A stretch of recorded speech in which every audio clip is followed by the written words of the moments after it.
Hepatomegaly is due to fatty liver. Fatty liver കൊണ്ടാണ് hepatomegaly. രണ്ട് തിരിച്ചു മറിഞ്ഞ് ചോദിച്ചിട്ടുണ്ട്. ഫാറ്റി ലിവറും ചോദിച്ചിട്ടുണ്ട്, ഹെപ്പറ്റോമെഗാലി ചോദിച്ചിട്ടുണ്ട്. ഫ്ലാഗ് സൈൻസ് ഓഫ് ഹെയർ, അത് ഓപ്ഷനിൽ ഉണ്ടാവാം. പാച്ചി ഡീപിഗ്മെന്റേഷൻ, അതായത് അതും കാഷ്വോർക്കറിലാണ്. അതായത് മുടി ന്യൂട്രീഷൻ ഉള്ള സമയവും ന്യൂട്രീഷൻ ഇല്ലാത്ത സമയം ഉണ്ടാവും കുട്ടിക്ക് കുറച്ചു കാലം ന്യൂട്രീഷൻ കിട്ടുന്നു, കുറച്ചു കാലം ന്യൂട്രീഷൻ കിട്ടുന്നില്ല. അപ്പൊ ന്യൂട്രീഷൻ ഉള്ള സമയത്ത് ആ മുടിയുടെ കളറ് സാധാരണ കളറായിരിക്കും. ന്യൂട്രീഷൻ കിട്ടാത്ത സമയത്തുള്ള മുടിയുടെ കളറ് ഡീപിഗ്മെന്റഡ്. അപ്പൊ കുട്ടിയുടെ മുടി എന്ന് പറയാൻ തന്നെ രണ്ട് കളറിൽ മുടി കാണും. അതിനാണ് പാച്ചി ഫ്ലാഗ് സൈൻസ് ഓഫ് ഹെയർ എന്ന് പറയുന്നത്. പിന്നെ ഫ്ലേക്കി പെയിന്റ് ഡെർമറ്റോസിസ്, അതും കാഷ്യോർക്കറാണ് കേട്ടോ. Hyper pigmentation. Flaky paint dermatosis എന്ന് കേട്ട് കഴിഞ്ഞാൽ അപ്പം കാഷ്യോർക്കർ എന്ന് ഓർക്കാം.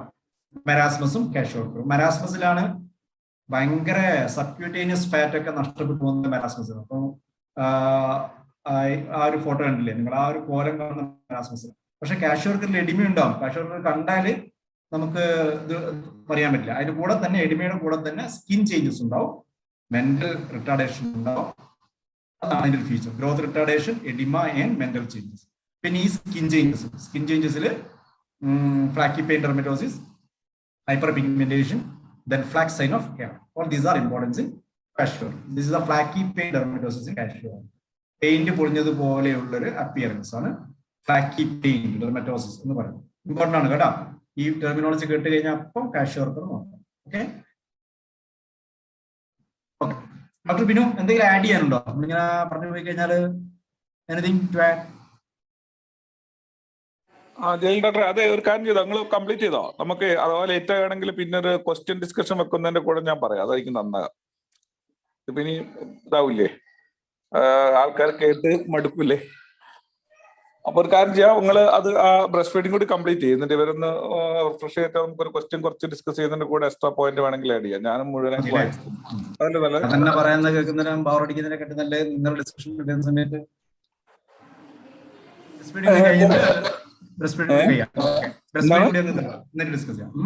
ആയിക്കോട്ടെ ആയിക്കോട്ടെ.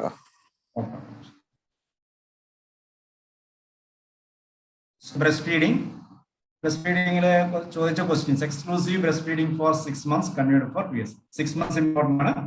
എക്സ്ക്ലൂസീവ് ബ്രസ്റ്റ് ഫീഡിംഗ് എന്ന് പറയുന്നത് 6 months ആണ് അക്കോർഡിംഗ് ടു WHO കേട്ടോ. WHO ഇപ്പോഴും പറയുന്നത് exclusive breast feeding for 6 months ആണ്. ചോദിച്ചിട്ടുണ്ട്. ഈ എക്സ്ക്ലൂസീവ് എന്ന് പറഞ്ഞാൽ no other food even water, അതാണ് ശരിക്കും അതിന്റെ ഡെഫിനിഷൻ. മെഡിസിൻ അല്ലാതെ വേറെ ഒന്നും കൊടുക്കാൻ പാടില്ല, ഈവൻ വാട്ടർ അങ്ങനെയൊക്കെ ചോദിച്ചിട്ടുണ്ട്. വെള്ളം കൊടുക്കാൻ പാടില്ല, വെള്ളം കൊടുക്കാൻ പാടില്ല. 6 മാസം വരെ കുട്ടിക്ക് WHO പറയുന്നത് മുലപ്പാൽ മാത്രം. അതാണ് എക്സ്ക്ലൂസീവ് ബ്രസ്റ്റ് ഫീഡിംഗ് എന്ന് പറയുന്നത്. 6 months ഇമ്പോർട്ടൻ്റ് ആണ്. എക്സ്ക്ലൂസീവ് എന്നുള്ള വാക്കിന്റെ ഡെഫിനിഷൻ ഇമ്പോർട്ടൻ്റ് ആണ്. Then production of breast milk depends on 2 hormones, prolactin and oxytocin. Milk production by prolactin, milk ejection by oxytocin. രണ്ട് ഹോർമോൺ ഓർത്തിരിക്കുക. ഒരു ക്വസ്റ്റ്യൻ പേപ്പറിൽ കണ്ടിട്ടുണ്ട്. മിൽക്ക് പ്രൊഡക്ഷൻ പ്രൊലാക്റ്റിൻ ഹോർമോണും മിൽക്ക് ഇജക്ഷൻ ഓക്സിറ്റോസിനും. പിന്നെ ഡിമാൻഡ് ഫീഡ് എന്നാണ് പറയാ. Minimum of 8 times per day. അതാണ് ഡിമാൻഡ് ഫീഡ് എന്ന് പറയുന്നത്. ആവശ്യമുണ്ടെങ്കിൽ മാത്രം കൊടുക്കുക, എന്നാലും മിനിമം ഒരു ദിവസം 8 ഫീഡിങ് വരാം. നൈറ്റ് ടൈം ആണ് ഫീഡിങ് കൂടുതൽ നല്ലത്, because prolactin is produced more during night. കുറച്ച് പോയിന്റ്സുകൾ ഇതിനൊക്കെ ക്വസ്റ്റ്യൻ വരികയാണെന്നുണ്ടെങ്കിൽ നമുക്ക് ആൻസർ. കൊളസ്ട്രോം എല്ലാവർക്കും അറിയാൻ പറ്റില്ല. കൊളസ്ട്രോം ഇറ്റ് ഈസ് ദ ഫസ്റ്റ് മിൽക്കിന് പറയുന്ന പേരാണ് കൊളസ്ട്രോം. ജനിച്ചുള്ള തന്നെ breast feeding should be start as early as possible എന്ന് പറഞ്ഞിട്ടുണ്ട്. നോർമൽ ഡെലിവറി ആണെന്നുണ്ടെങ്കിൽ പെട്ടെന്ന് തന്നെ. സിസേറിയൻ ഡെലിവറിക്ക് ഒരു ടൈം പറയുന്നത് ഡോക്ടർ പറയും തോന്നുന്നത് കറക്റ്റ് 4 hours 8 hours ഒക്കെ പറഞ്ഞെന്ന് തോന്നുന്നത്. പക്ഷേ ആസ് ഏർലി ആസ് പോസിബിൾ എന്നുള്ള ആൻസർ ഉണ്ടെങ്കിൽ അതാണ് ആൻസർ. നമ്മള് പിന്നെ എന്താ പറയാ, പിന്നെ normal delivery 1 hour within 1 hour എന്നാണ് ബുക്കിലൊക്കെ, പുതിയ ബുക്കിലൊക്കെ ആണ് within 1 hour. As early as possible ആ ഓപ്ഷൻ ഇല്ലെങ്കിൽ വിത്തിൻ 1 hour. മറ്റേത് വിത്തിൻ 4 hours അല്ലേ? അതെ, സിസേറിയൻ അല്ലേ? അങ്ങനെയാണോ? അങ്ങനെയാണ്. ശരി, റെഫർ ചെയ്തിട്ട് നോക്കുകയും ചെയ്യും. ഓക്കെ. ദെൻ കൊളസ്ട്രോളിന്റെ important is rich in fat, protein and antibodies. Protein, fat and antibodies ഇത്രയും റിച്ച് ആണ്. നോ പ്രീ കൊളസ്ട്രോൾ ഫീഡിങ്, അതായത് ജനിച്ച ഉടനെ ഉള്ള കുട്ടിക്ക് ഫസ്റ്റ് കൊടുക്കേണ്ടത് കൊളസ്ട്രോൾ തന്നെയാണ്. കാരണം അതിന്റെ മുമ്പിട്ട് വേറെ ഒന്നും കൊടുക്കാൻ പാടില്ല. Then fore milk and high milk. First ആദ്യം വരുന്നതാണ് ഫോർ മിൽക്ക്, മീൻസ് ഒരു ടൈം ഫീഡ് ചെയ്യുന്ന സമയത്ത്. പിന്നെ കുറച്ച് കഴിഞ്ഞിട്ട് വരുന്നത് ഹൈ മിൽക്ക്. അത് ഡിഫറൻസ് ഉണ്ട്. ഫോർ മിൽക്ക് മോർ വാട്ടറി ആണ്, ഹൈ മിൽക്ക് റിച്ച് ഇൻ എനർജിയാണ്. അപ്പൊ അതുകൊണ്ടാണ് complete emptying of one breast at a time is essential എന്ന് പറയുന്നത്. അതായത് ഒരു കുട്ടിക്ക് ഒരു ബ്രസ്റ്റ് നിന്ന് പാല് കൊടുക്കുകയാണെന്നുണ്ടെങ്കിൽ ആ ബ്രസ്റ്റ് ഫുള്ളായിട്ട് എംപ്റ്റി ചെയ്യുന്നവരെ ആ ബ്രസ്റ്റ് തന്നെ കൊടുക്കണം. എന്നാലേ അതിന് ഫോർമിൽക്കും ഹൈൻഡ് മിൽക്കും കിട്ടും. അത് ഇടയ്ക്ക് വെച്ചിട്ട് ബ്രസ്റ്റ് മാറ്റി കഴിഞ്ഞാൽ ഹൈൻഡ് മിൽക്ക് കിട്ടില്ല. ഹൈൻഡ് മിൽക്ക് കിട്ടിയില്ല എന്നുണ്ടെങ്കിൽ എനർജി ഡെഫിഷ്യൻസി വരാനുള്ള ചാൻസ് ഉണ്ട്. അങ്ങനെ ചോദിക്കാൻ ചാൻസ് ഇല്ല, എന്നാലും ഇതൊക്കെ ചോദിച്ചിട്ടുണ്ട്. ഫോർമിൽക്കിൽ ഏതാണ് കൂടുതൽ, ഹൈൻഡ് മിൽക്കിൽ ഏതാണ് കൂടുതൽ എന്നൊക്കെ ചോദിച്ചിട്ടുണ്ട്. ഓക്കെ, ഇതാണ് ഏറ്റവും ഇമ്പോർട്ടന്റ് വേറെ ഏരിയ. ബ്രസ്റ്റ് മിൽക്ക് എന്ന് പറഞ്ഞാൽ കംപ്ലീറ്റ് ഫുഡാണ്. കുട്ടിക്ക് അത് മതി, എല്ലാം നമുക്കറിയാം. 6 month എക്സ്ക്ലൂസീവ് ബ്രസ്റ്റ് ഫീഡിങ് പറയുന്നുണ്ട്. അതായത് ബ്രസ്റ്റ് ഫീഡിങ് അല്ലാതെ വേറെ ഒന്നും കൊടുക്കാൻ പാടില്ല എന്നൊക്കെ പറയുന്നുണ്ട്. എന്നാലും അതിന്റെ ഡെഫിഷ്യൻസി ഉണ്ട്. അതാണ് ക്വസ്റ്റ്യൻ ചോദിക്കുന്നത്. ഓക്കെ, ക്വസ്റ്റ്യൻ വരുന്ന രീതി ഇത്. അപ്പൊ exclusive breast feed baby suffer from deficiency of, എന്തൊക്കെ ഡെഫിഷ്യൻസി കുട്ടിക്ക് വരാൻ ചാൻസ് ഉണ്ട്? അതില് ഏറ്റവും ഇമ്പോർട്ടന്റ് ആയിട്ടുള്ളത് vitamin K deficiency and vitamin D deficiency. ഇതാണ് ബ്രസ്റ്റ് മിൽക്കിൽ ഇല്ലാത്തത്. വൈറ്റമിൻ ഡിയും വൈറ്റമിൻ കെയും അതുണ്ടെങ്കിൽ അതാണ് option, vitamin K and vitamin D deficiency. Okay, ഇനി vitamin C, vitamin B12, iron, ഇത് ബ്രസ്റ്റ് മിൽക്കിൽ കുറവാണ്. ഇല്ല എന്ന് പറയാൻ പറ്റില്ല, ഉണ്ട്, പക്ഷെ കുറവാണ്. Vitamin C, vitamin B12 and iron, പക്ഷെ ഡെഫിഷ്യൻസി വരാനുള്ള ചാൻസ് ഇല്ല. അപ്പൊ എക്സ്ക്ലൂസീവ് ബ്രസ്റ്റ് ഫീഡിംഗ് ബേബിയിൽ വൈറ്റമിൻ സി ഡെഫിഷ്യൻസി വരുമോ എന്ന് ചോദിച്ചു കഴിഞ്ഞാൽ 2 ഓപ്ഷനാണ്, വരാം, വരാതിരിക്കാം. ആ വരുന്നത് എപ്പോഴാണ്? മദറിന് വൈറ്റമിൻ സി ഡെഫിഷ്യൻസി ഉണ്ടെങ്കിൽ കുട്ടിക്ക് വരാം, അല്ലെങ്കിൽ വരില്ല. അതുപോലെ വൈറ്റമിൻ B12 ഡെഫിഷ്യൻസി വരുമോ എന്ന് ചോദിച്ചു കഴിഞ്ഞാൽ വരാൻ ചാൻസ് ഉണ്ട്. എങ്ങനെ വരും? മദർ സ്ട്രിക്റ്റ് വെജിറ്റേറിയൻ ആണെന്നുണ്ടെങ്കിൽ വരാം. ഓക്കെ, അതേപോലെ അയൺ ഡെഫിഷ്യൻസി ആദ്യത്തെ 6 month കുട്ടിക്ക് അയൺ ഡെഫിഷ്യൻസി വരില്ല എന്നാണ് വെപ്പ്. ഓക്കെ, കാരണം നമ്മൾ ബ്രസ്റ്റ് ഫീഡിങ് മാത്രമേ ഉള്ളൂ. അപ്പൊ അയൺ ഡെഫിഷ്യൻസി വരാൻ പാടില്ല. അയൺ ഉണ്ട്, ബ്രസ്റ്റ് മിൽക്കിൽ അയൺ ഉണ്ട്, കുറവാണ്, ബട്ട് അതിന്റെ ബയോ അവൈലബിലിറ്റി കൂടുതലാണ്. അതായത് അത് ഹൈ ക്വാളിറ്റി അയൺ ആണ്. ഹൈ ക്വാളിറ്റി അയൺ ആയതുകൊണ്ട്, ബയോ അവൈലബിലിറ്റി കൂടുതലായതുകൊണ്ട് 6th month വരെ കുട്ടിക്ക് ബ്രസ്റ്റ് മിൽക്കിലുള്ള അയൺ തന്നെ മതി. ഇനി 6 month കഴിഞ്ഞിട്ടും എക്സ്ക്ലൂസീവ് ബ്രസ്റ്റ് ഫീഡിംഗ് ആണെന്നുണ്ടെങ്കിൽ, 6 മാസം കഴിഞ്ഞിട്ട് കുട്ടിക്ക് സപ്ലിമെന്ററി ഫുഡ് കൊടുക്കുന്നില്ല, 6 മാസം കഴിഞ്ഞിട്ടും കുട്ടിക്ക് ബ്രസ്റ്റ് ഫീഡിംഗ് മാത്രമേ ഉള്ളൂ എങ്കിൽ ആ കുട്ടിക്ക് അയൺ ഡെഫിഷ്യൻസി. ഈ പോയിന്റ്സ് ഒക്കെ അറിഞ്ഞിരിക്കണം. ഇങ്ങനെയൊക്കെയാണ് ക്വസ്റ്റ്യൻ ചോദിക്കുക കേട്ടോ. അതാണ് ഒരു ഉള്ളിൽ ഇറങ്ങിയിട്ടാണ് ക്വസ്റ്റ്യൻസ് വരിക. ഈ പോയിന്റ് അറിയെങ്കിലേ നമുക്ക് ആൻസർ ചെയ്യാൻ പറ്റും. അപ്പൊ which one of the following deficiency diseases occur in A breast feed exclusive baby of 6 month എന്ന് ചോദിച്ചിട്ട് option vitamin K, vitamin C, vitamin B12, iron എന്ന് കൊടുത്തിട്ടുണ്ടെങ്കിൽ അവിടെ ഓപ്ഷൻ വൈറ്റമിൻ കെ ആണ് കേട്ടോ. അപ്പം അതിൽ നമുക്ക് ഡെഫിനറ്റ് ആയിട്ട് പറയാൻ പറ്റുന്നത് വൈറ്റമിൻ കെയും വൈറ്റമിൻ ഡി ആണ്. ഇതിൽ വേറെ എന്താ നിങ്ങൾക്ക്? Strict vegetarian, vitamin B12. എന്തുകൊണ്ടാണത്? നമ്മൾ വൈറ്റമിൻ കേൾക്കുമ്പോൾ തന്നെ നമ്മുടെ മനസ്സിലേക്ക് വരുന്നത് ഫ്രൂട്ട്സ് ആൻഡ് വെജിറ്റബിൾസ് ആണ് അല്ലെ. വൈറ്റമിൻസിന്റെ സോഴ്സ് എന്ന് പറഞ്ഞാല് വിറ്റാമിൻസിന്റെ സോഴ്സ് അതാണ് fruits and vegetables. Okay, fine. ഫ്രൂട്ട്സിലും വെജിറ്റബിൾസിലും ഇല്ലാത്ത വൈറ്റമിൻ, അതാ ഫ്രൂട്ട്സിലും വെജിറ്റബിൾസ് ഇല്ലാത്ത വൈറ്റമിൻ, ആ വൈറ്റമിൻ ആണ് vitamin B12. Vitamin B12 only present in animal food. Animal ഫുഡിലുള്ള വൈറ്റമിൻ ആണ് വൈറ്റമിൻ B12. അപ്പൊ സ്ട്രിക്റ്റ് വെജിറ്റേറിയൻസിൽ ഡെഫിഷ്യൻസി വരാൻ ചാൻസ് ഉള്ള ഒരു വൈറ്റമിൻ ആണത് വൈറ്റമിൻ B12. അപ്പൊ ഒരു അമ്മ സ്ട്രിക്റ്റ് വെജിറ്റേറിയൻ ആണെന്നുണ്ടെങ്കിൽ ആ അമ്മക്ക് വൈറ്റമിൻ B12 ഡെഫിഷ്യൻസി ഉണ്ടാവും. അങ്ങനത്തെ അമ്മ മുലയൂട്ടുന്ന കുട്ടിക്ക് വൈറ്റമിൻ B12 ഡെഫിഷ്യൻസി വരാം. ഓക്കെ, ക്ലിയർ അല്ലേ? ഇതാണ് വേറെ ഏരിയ. ഈ 2 ഏരിയയാണ് ഇത് ഏറ്റവും ഇമ്പോർട്ടന്റ് ആയിട്ടുള്ളത്. ഫസ്റ്റ് സ്ലൈഡ് പറഞ്ഞ പോയിന്റില് എക്സ്ക്ലൂസീവ് ബ്രസ്റ്റ് ഫീഡിംഗ് അത് ചോദിച്ചിട്ടുണ്ട്. പിന്നെ ഈ പ്രൊലാക്റ്റിൻ, ഓക്സിറ്റോസിൻ, ആ 2 പോയിന്റ്. പിന്നെ ഇതിൽ കൊളസ്ട്രോൾ, എന്താണ് cholesterol, fore milk, hind milk. Okay, ഇതിൽ എല്ലാ പോയിന്റ്സും ഇമ്പോർട്ടൻ്റ് ആണ്. എക്സ്ക്ലൂസീവ് ബ്രസ്റ്റ് ഫീഡ് ബേബിക്ക് വരാൻ പറ്റുന്ന ഈ അസുഖങ്ങളെല്ലാം ഇമ്പോർട്ടൻ്റ് ആണ്. ഈ ഏരിയ ഇതും ഇമ്പോർട്ടൻ്റ് ആണ്. Breast milk versus cow's milk. ഈ പെർസെന്റേജ് ഒന്നും അറിയണ്ട, ഏതാണ് കൂടുതൽ ഏതാണ് കുറവ്, എന്താണ് അതിന്റെ ഡിഫറൻസ്, അത് മാത്രം അറിയുന്നത്. ക്വസ്റ്റ്യൻ ചോദിച്ചത് മാത്രമേ പറയുന്നുള്ളൂ. ബ്രസ്റ്റ് മിൽക്കിൽ പ്രോട്ടീൻ, കോസ് മിൽക്കിലും പ്രോട്ടീൻ ഉണ്ട്. ഓക്കെ, ബ്രസ്റ്റ് മിൽക്കിലെ പ്രോട്ടീൻ വേ പ്രോട്ടീൻ ആണ്, കോസ് മിൽക്കിലെ പ്രോട്ടീൻ കസീൻ ആണ് ചോദിച്ചിട്ടുണ്ട്. കോസ് മിൽക്കിലെ പ്രോട്ടീൻ വേറെ പ്രോട്ടീൻ ആണ്, ആ പ്രോട്ടീൻ കസീൻ പ്രോട്ടീൻ. പ്രോട്ടീന്റെ പെർസെന്റേജ്, ബ്രസ്റ്റ് മിൽക്കിൽ 1% പ്രോട്ടീനേ ഉള്ളൂ, കോസ് മിൽക്കിൽ അതിന്റെ 4 times ഉണ്ട്, 4% ഉണ്ട്. അപ്പൊ ഇത് നമുക്ക് കൺഫ്യൂഷൻ ആവാൻ ചാൻസ് ഇല്ല. കാരണം നമുക്കറിയാം കോസ് മിൽക്കിനേക്കാൾ നല്ലത് ബ്രസ്റ്റ് മിൽക്ക് ആണ് എന്നൊക്കെ നമുക്കറിയാം. പക്ഷെ പ്രോട്ടീൻ കണ്ടന്റ് കൂടുതൽ എന്തിലാണ്? കോസ് മിൽക്കിലാണ്. അതിന് 4 ഇരട്ടി ഉണ്ട്. പക്ഷെ കുട്ടിക്ക് അത്ര ആവശ്യമില്ല. ഒരു ഹ്യൂമൻ ബേബിക്ക് ഇത്രയും പ്രോട്ടീൻ വേണ്ട, കുറച്ച് പ്രോട്ടീൻ മതി. ഓക്കെ, അതുകൊണ്ട് ബെസ്റ്റ് പ്രോട്ടീൻ എന്ന് പറയുന്നത് ബ്രസ്റ്റ് മിൽക്കിലെ പ്രോട്ടീൻ തന്നെയാണ്. അതുകൊണ്ടാണ് കോസ് മിൽക്ക് കൊടുക്കരുത് എന്ന് പീഡിയാട്രീഷ്യൻസ് പറയുന്നതിന്റെ ഒരുപാട് കാരണങ്ങളിൽ ഒരു കാരണം ഈ പ്രോട്ടീനാണ്. ഒന്ന് കസീൻ പ്രോട്ടീനാണ്, പിന്നെ അതിന്റെ പെർസെൻറ്റേജ് കൂടുതലാണ്. ഇത് രണ്ടും അത്ര ഹെൽത്തി ഫേവറബിൾ ആയിട്ടുള്ള ഫാക്ടേഴ്സ് അല്ല. ദെൻ കാൽസ്യം നോക്കിയാൽ കാൽസ്യവും ബ്രസ്റ്റ് മിൽക്കിൽ കുറവാണ്, കൗസ് മിൽക്കിലാണ് കൂടുതലുള്ളത്. അവിടെയും ഇത്ര കാൽസ്യം ഒരു മനുഷ്യക്കുട്ടിക്ക് ആവശ്യമില്ല. മനുഷ്യക്കുട്ടിക്ക് ആവശ്യമുള്ള കാൽസ്യവും പ്രോട്ടീനും ഒക്കെ ബ്രസ്റ്റ് മിൽക്കിൽ ഉണ്ട്. ഓക്കെ, അപ്പൊ ഈ പോയിന്റ് ഓർത്തിരിക്കുക. ഇത് പല ക്വസ്റ്റ്യൻസിലും കണ്ടിട്ടുണ്ട്. ഏതാണ് ബ്രസ്റ്റ് മിൽക്കിൽ കൂടുതലുള്ളത്, ഏതാണ് കൗസ് മിൽക്കിൽ കൂടുതലുള്ളത്, പെർസെൻറ്റേജ് ഇല്ല, കൂടുതൽ കുറവ്, അത് മാത്രമേ എഴുതുന്നതാണ്. പക്ഷെ അടുത്ത് നോക്കിയാൽ ലാക്ടോസ് ആണ് കാർബോഹൈഡ്രേറ്റ് പ്രസന്റ് ഇൻ മിൽക്ക്. മിൽക്കിൽ അത് ഇതിൽ ചോദിക്കാവുന്ന ക്വസ്റ്റ്യൻ ആണ്. കമ്മ്യൂണിറ്റി മെഡിസിനിൽ കാർബോഹൈഡ്രേറ്റിന്റെ ഭാഗത്ത് ചോദിക്കുമ്പോൾ മോണോസാക്രൈഡ്, ഡൈസാക്രൈഡ്, പോളിസാക്രൈഡ് എന്ന് പറയുന്ന ആ കൂട്ടത്തിൽ ഈ ഡൈസാക്രൈഡിൽ പെട്ടതാണ് ലാക്ടോസ്. അപ്പൊ മിൽക്കിലുള്ള കാർബോഹൈഡ്രേറ്റ് എന്ന് പറയുന്നത് ഡൈസാക്രൈഡ് ആണ്, മിൽക്കിലുള്ള കാർബോഹൈഡ്രേറ്റ് എന്ന് പറയുന്നത് ലാക്ടോസ് ആണ്. ബ്രസ്റ്റ് മിൽക്കിലും കൗസ് മിൽക്കിലും ഉള്ളത് lactose. Okay, so the carbohydrate എന്ന് പറഞ്ഞാലും percentage of carbohydrate in breast milk is more than cow's milk. Percentage of lactose is in breast milk is more than cow's milk. രണ്ടും same ആണ്. അപ്പൊ എന്തൊക്കെയാ 2 point കിട്ടിയിരിക്കുന്നത് നിങ്ങൾക്ക്? Lactose കൂടുതലാണ്, അതായത് കാർബോഹൈഡ്രേറ്റ് കൂടുതലാണ് ബ്രസ്റ്റ് മിൽക്കിൽ. At the same time protein and calcium content is less in breast milk than cow's milk. Okay, ഇനി അയൺ, ഇതാണ് വേറെ കൺഫ്യൂഷൻ. അയണിന്റെ കണ്ടന്റ് നമ്മൾ നേരത്തെ പറഞ്ഞു, അയൺ കണ്ടന്റ് കുറവാണെന്ന് പറഞ്ഞു അല്ലെ? കൗസ് മിൽക്കിലും കുറവാണ്, ബ്രസ്റ്റ് മിൽക്കിലും കുറവാണ്. ഓക്കെ, പിന്നെ വേറെന്താ പ്രശ്നം? കുറവാണ്, ബ്രസ്റ്റ് മിൽക്കിൽ കുറവാണ്, but that iron is bio availability കൂടുതലാണ്, ഹൈ ക്വാളിറ്റി അയൺ. അതാണ് ഇമ്പോർട്ടൻറ്റ് കേട്ടോ. അപ്പൊ കൗസ് മിൽക്കിലെ പെർസെന്റേജ് ചോദിച്ചു കഴിഞ്ഞാൽ സെയിം ആണ്, ചോദിച്ചു കഴിഞ്ഞാൽ ബ്രസ്റ്റ് മിൽക്കിലെ അയണിന്റെ ക്വാളിറ്റിയാണ് കൂടുതൽ. ഇതിന്റെ ഉള്ളിൽ തന്നെ ക്വസ്റ്റ്യൻ വന്നിട്ടുണ്ട്. Okay, storage of breast milk. Then ഇത് വേറൊരു question. Diseases transmit through breast milk. Okay, പാല് കൊടുക്കുന്ന കുട്ടിക്ക് മുലകുടിയിലൂടെ വരാൻ ചാൻസ് ഉള്ള അസുഖം, അത് കറക്റ്റ് ആൻസർ നേരത്തെ പറഞ്ഞതുപോലെ ഇതില് കറക്റ്റ് ആൻസർ 2 മാത്രമേ ഉള്ളൂ. CMV, AIDS, cytomegalo virus and AIDS. ഇതാണ് വിത്ത് ഡെഫിനിറ്റീവ് എവിഡൻസ്. ഓപ്ഷനിൽ ഇത് രണ്ടിൽ ഏതെങ്കിലും ഒന്നുണ്ടെങ്കിൽ അതാണ് ശരി, സൈറ്റോമെഗാലോ വൈറസും എയ്ഡ്സും.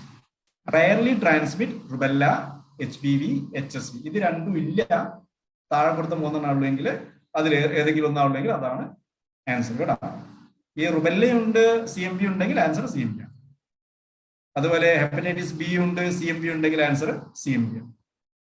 So with definitive evidence, cytomegalovirus and AIDS, rarely transmit rubella, HPV and HSV. Okay, ഇതൊക്കെയാണ് ക്വസ്റ്റ്യൻ വന്ന ഏരിയകൾ breast milk. Okay, doctor Binu.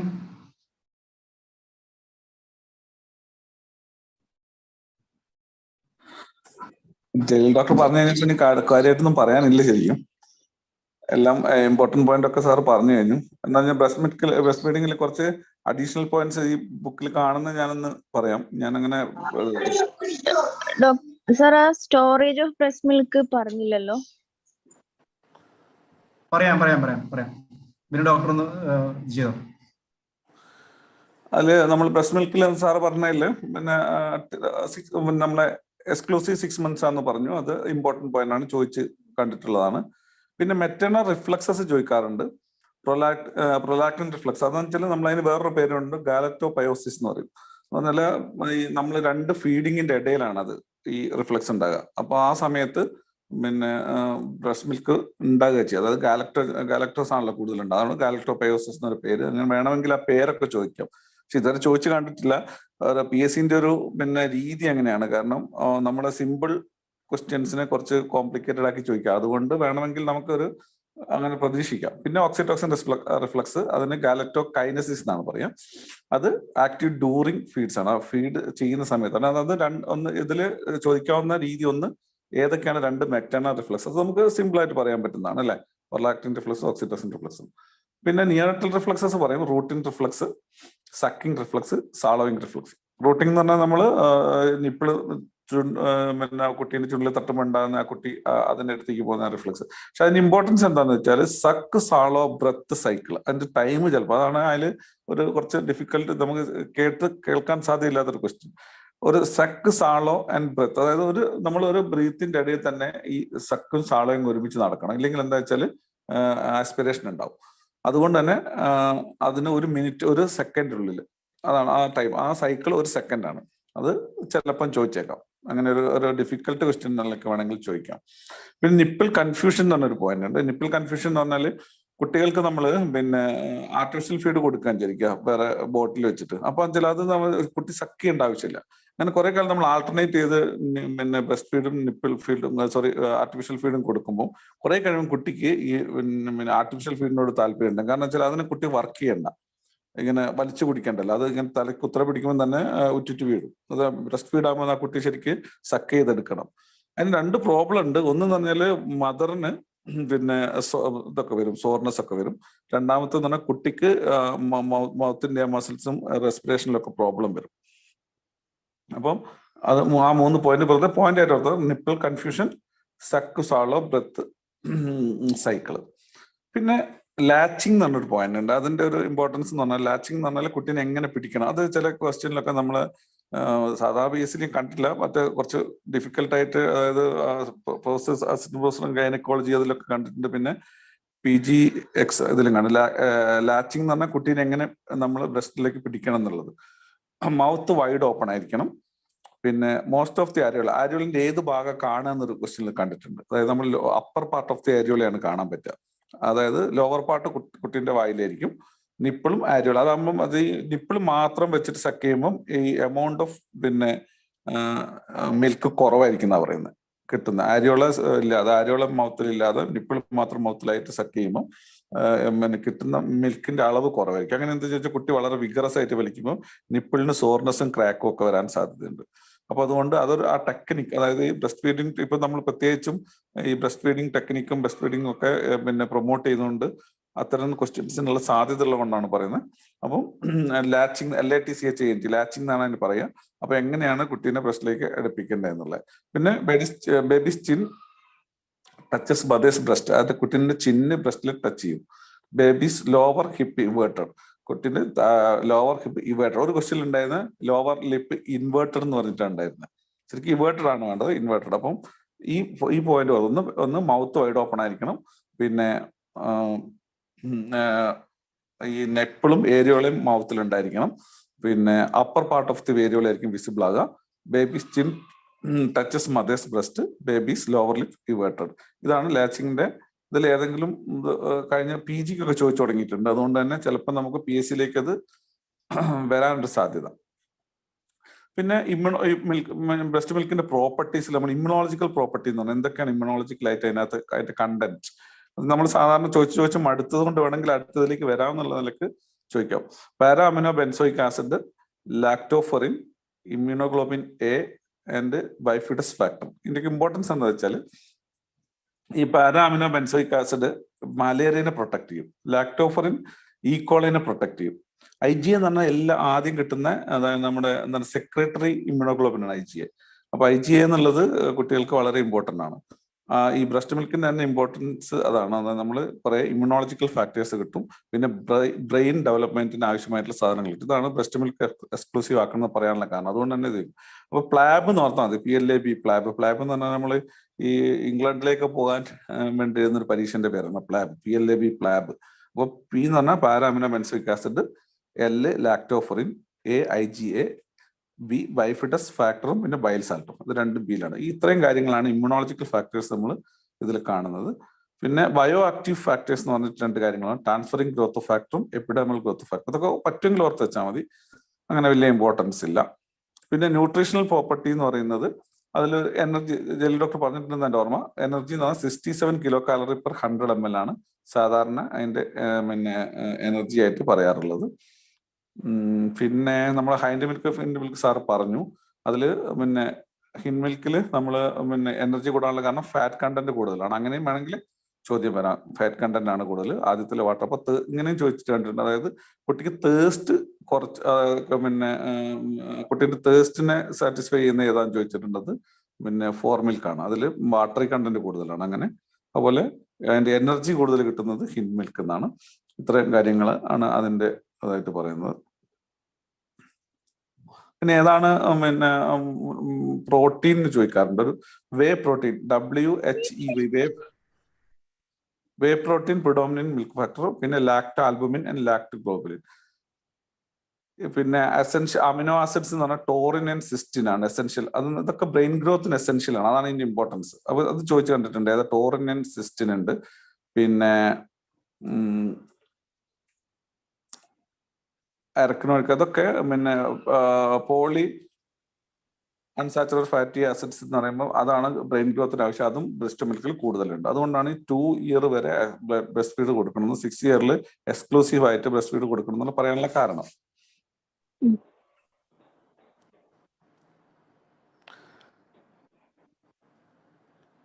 പിന്നെ മദേഴ്സിന് ഈ പിന്നെ ബ്രസ്റ്റ് മിൽക്കിന്റെ അതിന്റെ ഒരു ഇമ്പോർട്ടൻസ് എന്നാൽ ഈ പിന്നെ മെൻസ്ട്രൽ സൈക്കിൾ റീസ്റ്റാർട്ട് ചെയ്യുന്നത് തടയാൻ വേണ്ടിയിട്ട് ഓക്സിറ്റോസിൻ സഹായിക്കുന്നതാണ് പറയുന്നത്. പിന്നെ അതുകൊണ്ട് ലാക്ടേഷണൽ അമിനോറിയ എന്ന് പറയുന്നത് ഒരു പിന്നെ എന്താണ് പിന്നെ മറ്റേ നമ്മൾ ഉറപ്പിച്ച് പറയാവുന്ന ഒരു കാര്യമല്ല. പിന്നെ decreased risk of breast cancer, ovarian cancer, ഇതൊക്കെ പിന്നെ ഈ മദേഴ്സിനുള്ള ബെനിഫിറ്റ് ആണ്. എക്സ്ക്ലൂസീവ് ബ്രസ്റ്റ് ഫീഡിങ്, അത് നമ്മൾ ബ്രസ്റ്റ് ഫീഡിങ് ഇയർ ഇതൊന്നാണ് ഈ ക്വസ്റ്റ്യൻസിനൊക്കെ ഇമ്പോർട്ടൻസ് വരുന്നത്. അത് മെറ്റേണൽ ബെനിഫിറ്റ്സ് ആണ് പറയുന്നത്. പിന്നെ പോസ്റ്റ്മോർട്ടം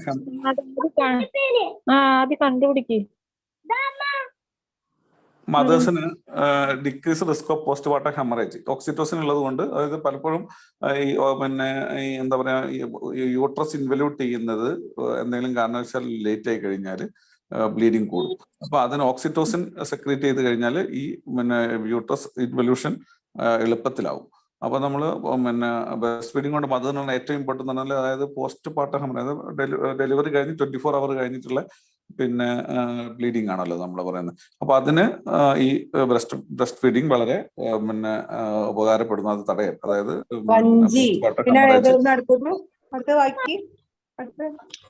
ലാക്ടേഷണൽ അമിനോറിയ, പിന്നെ പ്രൊലാക്റ്റിൻ പ്രൊലാക്റ്റിൻ പിന്നെ ലാക്ടേഷണൽ അമിനോറിയനെ ഇൻഹിബിറ്റ് ചെയ്യും, അമിനോറിയ ഉണ്ടാക്കും. ക്യാൻസർ, CA ബ്രസ്റ്റും CA ഓവറിയും ഇതിൽ പറയുന്നതാണ് മെറ്റേണൽ ബെനിഫിറ്റ്സ് എന്ന് പറയുന്നത്. പിന്നെ സാർ പറഞ്ഞു വിറ്റാമിൻ കെയും ഡിയും. കെ അങ്ങനെ നമ്മൾ കുട്ടികൾ ജനിച്ച കെ തീരെ കിട്ടുന്നില്ല. കെന്റെ അനുസരിച്ച് ബ്ലീഡിങ് ഡിസോർഡേഴ്സ്, അതായത് ഹെമറാജിക് ഡിസോർഡേഴ്സ് ഉണ്ടാകും കുട്ടിക്ക്. വിറ്റാമിൻ കെ കുറഞ്ഞു കഴിഞ്ഞാൽ എന്തായാലും ബ്ലീഡിങ് ഡിസോഴ്സ് ഉണ്ടാകാനുള്ള സാധ്യത ഉള്ളതുകൊണ്ട് നമ്മൾ ജനിച്ച ഉടനെ കുട്ടിക്ക് ആൻഡ്രോലാറ്ററൽ ആസ്പെക്റ്റിൽ ഒരു തൈയിൽ ആൻഡ്രോലാറ്ററൽ ആസ്പെക്റ്റിൽ വിറ്റാമിൻ കെ ഇഞ്ചെക്ട് ചെയ്ത് കൊടുക്കും. അത് അപ്പോൾ അതിന്റെ ആ ഡെഫിഷ്യൻസി ചോദിക്കാനുള്ള കാരണം അതാണ്. കാരണം വെച്ചാൽ നമ്മൾ പ്രാക്ടിക്കലി ചെയ്യുന്ന ഒരു കാര്യമാണ്. അതായത് വിറ്റാമിൻ കെ നമ്മൾ കുട്ടീന്റെ ഡെലിവറി കഴിഞ്ഞ ഉടനെ ആൻഡ്രോലാറ്ററൽ ആസ്പെക്ട് ഓഫ് തൈയിൽ ഒരു ഡോസ് വിറ്റാമിൻ കെ വെച്ച് കൊടുക്കുന്നുണ്ട്. അതിന്റെ കാരണം എന്താ വെച്ചാൽ വിറ്റാമിൻ കെ കുറഞ്ഞു കഴിഞ്ഞാൽ പിന്നെ ഹെമറേജ് ഉണ്ടാകാനുള്ള സാധ്യത, പിന്നെ ഹെമറേജിക് ഡിസോർഡേഴ്സ് കൂടാനുള്ള സാധ്യതയുണ്ട്.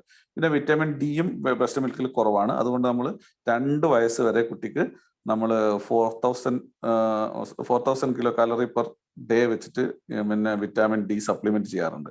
ഈ 2 പോയിന്റ് ഉള്ളത് കൊണ്ടാണ് അത് ആ ഡെഫിഷ്യൻസി ഏത് വിറ്റാമിൻ ആണെന്ന് ചോദിക്കാൻ വളരെ ഇമ്പോർട്ടൻ്റ് ആയിട്ടുള്ള കാര്യം. പിന്നെ ജലീൽ ഡോക്ടർ പറഞ്ഞ പോലെ വിറ്റാമിൻ B12 മദേഴ്സിൽ പിന്നെ വെജിറ്റേറിയൻ മദേഴ്സിൽ കൊടുക്കാറുണ്ട്. ഇപ്പം അത്രയും കാര്യങ്ങളാണ് അതിൽ കാര്യമായിട്ട് ചോദിച്ചു കണ്ടിട്ടുള്ളത്. പിന്നെ മിൽക്കിന്റെ മിൽക്ക്, ഹിൻഡ് മിൽക്ക് സാർ പറഞ്ഞു. പിന്നെ contra indications of breast feeding വളരെ ഇമ്പോർട്ടൻ്റ് ആണ്. ഒന്ന് അബ്സല്യൂട്ട്, ഏതാണ് റിലേറ്റീവ് ആണ്. അബ്സല്യൂട്ടിൽ ഒന്ന് ഏറ്റവും ഇമ്പോർട്ടൻ്റ് ലാക്ടോസ് ഇൻടോളറൻസും ഗാലക്ടോസീമിയും. ലാക്ടോസ് ഇൻടോളറൻസ് കുട്ടിക്ക് ലാക്ടേസ് എന്ന് പറഞ്ഞ എൻസൈം ഉണ്ടാവില്ല. അതുകൊണ്ട് ഈ പിന്നെ ലാക്ടോസ് ദഹിക്കൂല, കുട്ടിക്ക് വോമിറ്റിംഗ് ഉണ്ടാവും. അപ്പോൾ ലാക്ടോസ് ഇൻടോളറൻസ് നമുക്ക് ഇത് കൊടുക്കാൻ പറ്റില്ല. അതുപോലെ ഗാലക്ടോസീമിയയിലും നമുക്ക് ബ്രസ്റ്റ് മിൽക്ക് കൊടുക്കാൻ പറ്റില്ല. ഇതിൽ റിലേറ്റീവ് എന്ന് പറഞ്ഞാൽ ഇൻഫെക്ഷൻസ് ആണ്. ഇപ്പോൾ സാർ പറഞ്ഞ പോലെ ഹെർപ്പിസ് ആണെങ്കിലും TB ആണെങ്കിലും HIV ഇന്ത്യയിൽ പക്ഷേ നമ്മൾ പിന്നെ അതിന്റെ ഒരു അതിന്റെ പ്രോട്ടോകോൾ ചെറിയ വ്യത്യാസമുണ്ട്.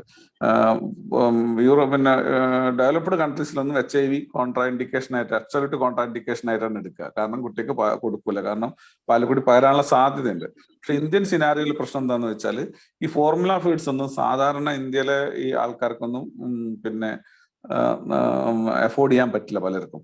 അപ്പൊ അങ്ങനെയുള്ള കണ്ടീഷനിൽ എന്ത് ചെയ്യുന്ന വെച്ചാൽ കുട്ടികൾക്ക് ബ്രസ്റ്റ് ഫീഡ് കൊടുത്തോളാൻ പറയും. കാരണം വെച്ചാൽ ബ്രസ്റ്റിൽ കൂടി പകരാനുള്ള സാധ്യത താരതമ്യേന കുറവാണ്. എങ്ങനെയെന്ന് വെച്ചാൽ ഒന്ന് ബ്രസ്റ്റ് മിൽക്കിൽ വരാനുള്ള സാധ്യത കുറവാണ്. രണ്ടാമത്തത് പേഷ്യന്റ് ട്രീറ്റ്മെന്റ് അണ്ടർ ട്രീറ്റ്മെന്റ് ആയിരിക്കുമല്ലോ, ട്രീറ്റ്മെന്റിലായിരിക്കും പിന്നെ ഇതൊക്കെ ഉണ്ടാവും, പ്രൊഫൈലാക്സിസ് ഒക്കെ ഉണ്ടാവും. അപ്പോൾ അതിൽ കൂടി വരാനുള്ള സാധ്യത കുറവാണ്. ഇത് വരുമെന്ന് പറഞ്ഞാൽ നമ്മൾ കുട്ടിക്ക് ബ്രസ്റ്റ് ഫീഡ് കൊടുക്കാതിരിക്കുകയും കുട്ടിക്ക് മറ്റു ഭക്ഷണങ്ങൾ കൊടുക്കാതിരിക്കാൻ പറ്റുക കഴിഞ്ഞാൽ കുട്ടി അതായത് മാൽന്യൂട്രീഷൻ കൊണ്ട് കുട്ടിക്ക് മറ്റു പ്രശ്നങ്ങൾ വരികയും മരിച്ചു പോകാനുള്ള സാധ്യതയും. അപ്പൊ അതുകൊണ്ട് ഇന്ത്യൻ സിനാരിയോയിൽ HIV നമ്മൾ പിന്നെ സാധാരണ കുട്ടീനെ ഫീഡ് ചെയ്തോളാനാ പറയും. ഇത് ചിലപ്പം നമുക്ക് കൺഫ്യൂഷൻ ഉള്ള ഒരു പോയിന്റ് ആയതുകൊണ്ട് ചോദിക്കാനുള്ള സാധ്യതയുണ്ട്. അതുകൊണ്ടാണ് ഞാനത് പറയാൻ കാരണം. പിന്നെ മിക്സഡ് ഫീഡിങ് HIV പിന്നെ അബ്സല്യൂട്ട് കോൺട്രാഇൻഡിക്കേഷൻ എന്ന് പറഞ്ഞാൽ നമ്മൾ വിചാരിക്കുന്ന കുറച്ച് ബ്രസ്റ്റ് മിൽക്കും ബാക്കി പിന്നെ ഫോർമുല ഫീഡും കൊടുക്കാം എന്ന് അങ്ങനെ അനുവദിക്കുന്നില്ല. ഫോർമുല കൊടുക്കുകയാണെങ്കിൽ ഫോർമുല ഫീഡ് മൊത്തമായിട്ട് കൊടുക്കുക, അല്ലെങ്കിൽ പിന്നെ ബ്രസ്റ്റ് ഫീഡ് കൊടുക്കുക. ഇത് രണ്ടും കൂടി ആകുമ്പോൾ അത് HIV ഉണ്ടാകാനുള്ള സാധ്യത കൂടുതലാണെന്നാണ് സ്റ്റഡീസ് പറയുന്നത്.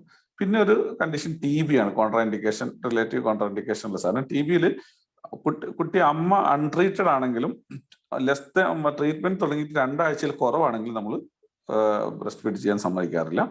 പിന്നെ ഉള്ളത് ഹെർപ്പിസിൽ ബ്രസ്റ്റിലാണെങ്കിലേ പ്രശ്നമുള്ളൂ, വേറെ എവിടെയെങ്കിലും അതാണ് നമ്മൾ നോക്കേണ്ടത്. ചിലപ്പം നമ്മൾ ഈ ക്വസ്റ്റ്യൻ വരുമ്പം നമ്മളിപ്പോൾ സാറ് പറഞ്ഞ പോലെ പിന്നെ ഹെർപ്പിസ് ഉണ്ട്, പക്ഷെ മറ്റു സാധനങ്ങളാണ് ചിലപ്പം ഉള്ളതെങ്കിൽ അതിനനുസരിച്ച് എഴുതണം. അപ്പം ഹെർപ്പിസിന്റെ പ്രശ്നം എന്താ വെച്ചാൽ നിപ്പിളിലോ അല്ലെങ്കിൽ പിന്നെ വേറെ എവിടെയെങ്കിലും ആണ്. അപ്പൊ അങ്ങനെ വേണേൽ ചോദിക്കാം, കുട്ടിക്ക് അവർക്ക് വേറെ എവിടെയെങ്കിലും ഹെർപ്പിസ് ഉണ്ടെങ്കിൽ കൊടുക്കാൻ പറ്റുമോ എന്നുള്ള രീതിയിലൊക്കെ ക്വസ്റ്റ്യൻസ് വരാം. പിന്നെ ഇതിൽ ലാക്ടേഷന്റെ പ്രോബ്ലംസ് ആണ്. ഇൻവേർട്ടഡ് നിപ്പിൾസ് വരും, നിപ്പിൾസ് ഇൻവേർട്ടഡ് അകത്തേക്ക് താറിപ്പോകും. അപ്പൊ നമ്മൾ അതിനെ ടെക്നിക്ക് വെച്ചിട്ട് ചെയ്ത് കൊടുക്കണം. സോർ നിപ്പിൾസ് വരാം, ബ്രസ്റ്റ് എൻഗോജ്മെന്റ് വരാം. അത് ആദ്യത്തെ 1-2 മണിക്കൂർ കുട്ടി ബ്രസ്റ്റ് ഫീഡ് ചെയ്തില്ല വിചാരിക്കും, ആദ്യത്തെ 1-2 ദിവസം എന്തെങ്കിലും കാരണം കൊണ്ട്. അപ്പൊ എന്താ വെച്ചാൽ ഈ മിൽക്ക് ഒന്നായിട്ട് കെട്ടി നിന്നിട്ട് എൻഗോജ്മെന്റും എപ്സസും ഒക്കെ വരാം. അതൊക്കെ ബ്രസ്റ്റ് ഫീഡിങ്ങിന്റെ മറ്റു പ്രശ്നങ്ങളാണ്, ബ്രസ്റ്റ് ഫീഡിങ് ഇല്ലാതിരുന്നാല്.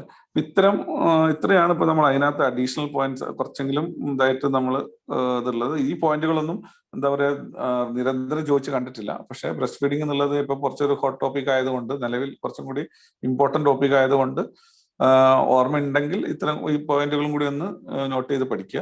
ജലീൽ സാർ പറഞ്ഞ പോയിന്റുകൾ ഒരു പോയിന്റ് പോലും വിടാണ്ട് പഠിക്കാൻ വേണം. അത് കഴിഞ്ഞാൽ നമുക്കൊരു 70-80% പീഡിയാട്രിക്സ് കവർ ചെയ്യാൻ പറ്റിയിരിക്കും. അപ്പൊ എന്തെങ്കിലും കാരണവശാൽ നമ്മൾ വിട്ടുപോകുകയോ അല്ലെങ്കിൽ മറ്റെവിടെയെങ്കിലും നമുക്ക് പ്രശ്നം വരികയോ ചെയ്താൽ ആഡ് ചെയ്യാൻ ചിലപ്പോൾ ഇതുപോലത്തെ 1-2 എന്തായാലും ഒരു 10-20% ക്വസ്റ്റ്യൻസ് കുറച്ച് ടഫ് ആയിരിക്കും. സോനം ഡോക്ടറെ, ഇനി എന്തെങ്കിലും ആഡ് ചെയ്യാനുണ്ടോ? ഞാൻ അടുത്ത ഇതിലേക്ക് നോക്കുമ്പോഴേക്കും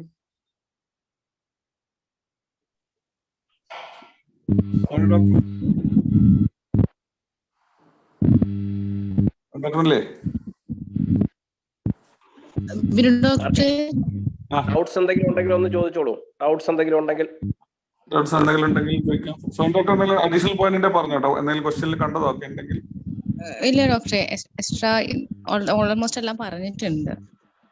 ബ്രസ്റ്റ് ഫീഡിങ് എന്തെങ്കിലും എക്സ്ട്രാ പോയിന്റുകൾ പിന്നെ എന്തെങ്കിലും സംശയം ഉണ്ടെങ്കിൽ ചോദിക്കാം. ചില ഡോക്ടർ അല്ലെങ്കിൽ നമ്മൾ റെഫർ ചെയ്തിട്ട് നമുക്ക് നോട്ട് ചെയ്യാത്ത പോയിന്റുകൾ റെഫർ ചെയ്തിട്ട്. സർ, കോൺട്രാ ഇൻഡിക്കേഷൻസ് ഒന്നുകൂടി ഒന്ന് പറയാമോ? പോയിന്റ്സ് മാത്രം. ഓക്കെ. കോൺട്രാ ഇൻഡിക്കേഷൻ നമ്മൾ സാധാരണ 2 ആയിട്ടാണ് ഡിവൈഡ് ചെയ്തിട്ടുള്ളത്.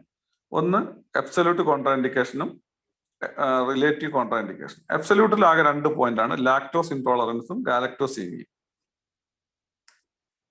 പിന്നെ മൂന്നാമത്തെ ഒന്ന് ഞാൻ വിട്ടുപോയത് mother on chemo or radiotherapy. പിന്നെ മദറിന് കീമോതെറാപ്പി, റേഡിയോതെറാപ്പി 3 പോയിന്റാണ്. ലാക്ടോസ് ഇൻടോളറൻസ്, ഗാലക്ടോസീമിയ, കീമോതെറാപ്പി അല്ലെങ്കിൽ റേഡിയോ. അമ്മയ്ക്ക് ഈ 3 പോയിന്റാണ് അബ്സല്യൂട്ട്. ഇതുണ്ടെങ്കിൽ നമ്മൾ എന്തായാലും ബ്രസ്റ്റ് ഫീഡ് ചെയ്യില്ല. പിന്നെ റിലേറ്റീവ് കോൺട്രാഇൻഡിക്കേഷനിൽ എല്ലാ ഇൻഫെക്ഷൻസ്, മെറ്റേണൽ ഇൻഫെക്ഷൻസ് ആണ് പ്രധാനമായിട്ട് വരുന്നത്. അതിൽ വരുന്ന ഒന്ന് ഹെർപ്പിസ് ഓൺ ബ്രസ്റ്റ് തന്നെ ആയിരിക്കണം. വേറെ എവിടെയെങ്കിലും ആണെങ്കിൽ വിഷയമില്ല, കാരണം അത് കുട്ടിക്ക് വായിലേക്ക് പകരാതിരിക്കാൻ വേണ്ടി കോണ്ടാക്റ്റിലൂടെ പകരുള്ളൂ. പിന്നെ TBയിൽ നമ്മൾ പിന്നെ ട്രീറ്റ്മെന്റ് എടുക്കാത്ത ആൾക്കാർ അല്ലെങ്കിൽ ട്രീറ്റ്മെന്റ് തുടങ്ങിയിട്ട് 2 ആഴ്ചയായിട്ട് ഇങ്ങനെ ആൾക്കാരെ നമ്മൾ അപ്പൊ അവർ ആ സമയത്ത് കണ്ടാജിയസ് ആണ്, അവർ പകർത്തുന്ന ആൾക്കാരാണ്. ഈ 2 ആഴ്ച കഴിഞ്ഞ് കഴിഞ്ഞാൽ അവരുടെ ബാക്ടീരിയൽ ലോഡ് കുറയുന്നത് കൊണ്ട് അവർ റെസ്പിറേറ്റർ, അത് കുട്ടി നമ്മൾ മടിയിലെടുത്തിട്ടാണല്ലോ വെക്കുന്നത്. അപ്പൊ അങ്ങനെ പകരാനുള്ള സാധ്യത കുറവാണെന്നുള്ളതാണ്. പിന്നെ HIV ആണ്. HIV ഒരു ഇമ്പോർട്ടന്റ് പോയിന്റ്, കാരണം പലപ്പോഴും ചോദിച്ചു കണ്ടിട്ടുണ്ട്. HIV വികസിത രാജ്യങ്ങൾ അബ്സല്യൂട്ട് കോൺട്രാഇൻഡിക്കേഷൻ ആണ്, HIV ഉള്ള മദേഴ്സിനെ ബ്രസ്റ്റ് ഫീഡ് ചെയ്യാൻ സമ്മതിക്കില്ല. പക്ഷെ ഇന്ത്യയിൽ നമ്മൾ അങ്ങനെ പിന്നെ ഈ ട്രീറ്റ്മെന്റ് തുടങ്ങിയിട്ട് അമ്മമാർക്ക് പിന്നെ അവരറിയില്ല. നമ്മളിപ്പം മിക്കവാറും നമ്മൾ ഡെലിവറിന്റെ മുന്നേ ടെസ്റ്റ് ചെയ്യും, ഡെലിവറിന് മുന്നേ തന്നെ അറിയാൻ പറ്റും HIV പോസിറ്റീവ് ആണോ എന്ന്. അപ്പൊ അവർക്ക് അപ്പം തന്നെ നമ്മൾ മെഡിസിൻ സ്റ്റാർട്ട് ചെയ്യും, പ്രൊഫൈലാക്സിസ് പോലെ ട്രീറ്റ്മെന്റ് എടുക്കും. അപ്പൊ എന്താ വെച്ചാൽ അവരിന്ന് പകരാനുള്ള സാധ്യത കുറവാണ്. പിന്നെ സാധ്യത കുറവാണെന്ന് പറഞ്ഞാൽ പെർസെൻറ്റേജ് തകരാനുള്ള സാധ്യത കുറവാണ്. അതേസമയം പകുതി വേണമെങ്കിൽ പകുതിയും ചെയ്യാം. അപ്പൊ നമ്മൾ എന്ത് ചെയ്യും, പക്ഷെ ഈ പിന്നെ ഫോർമുല ഫീഡ് അഫോർഡബിൾ അല്ലാത്ത മദേഴ്സിനോട് നമ്മൾ പിന്നെ ബ്രസ്റ്റ് ഫീഡ് ചെയ്തോളാനാ പറയും. അപ്പൊ നമ്മൾ ഈ ക്വസ്റ്റ്യനിൽ നമ്മൾ പിന്നെ ഇന്ത്യൻ സിനാറിയോയില് HIV അബ്സല്യൂട്ട് കോൺട്രാഇൻഡിക്കേഷനിൽ വരില്ല. Okay, clear? ഇത്രയുള്ള അതിനകത്ത്. Clear, thank you. വേറെന്തെങ്കിലും? ബ്രസ്റ്റ് മിൽക്കിൽ അമിനോ ആസിഡ്സ് ഏതൊക്കെയായിരുന്നു പറഞ്ഞത്? ടോറിനും ഒരു 1 മിനിറ്റ്. സിസ്റ്റീനും ടോറിനും. ടോറിൻ അത് നോർമൽ അമിനോ ആസിഡ് അല്ലല്ലോ. അത് എന്താണ്? തൈറോസിൻ സാർ ഏതാ ഉദ്ദേശിച്ചത്? ടോറിൻ സ്പെല്ലിംഗ് ഒന്ന് പറയൂ. ഒരു മിനിറ്റ്.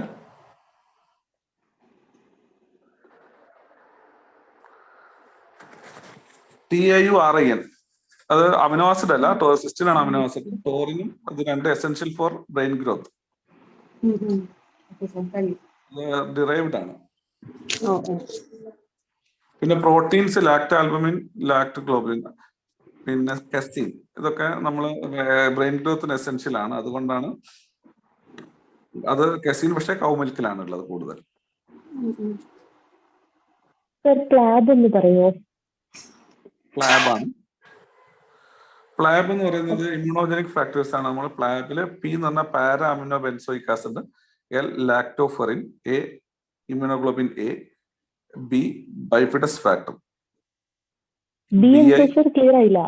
ബൈഫിഡസ് BIFIDUS ബൈഫിഡസ് ഫാക്ടർ ഈക്കോളയ്ക്കെതിരായിട്ടുണ്ടാകുന്നതാണ്. പിന്നെ ബൈൽ സോൾട്ടും ബിയിലാണ് വരിക. പ്ലാബിലെ ബിയില് ബൈഫിഡസ് ഫാക്ടറും BIFIDUS അതാണ് bifidus factor and bile salt.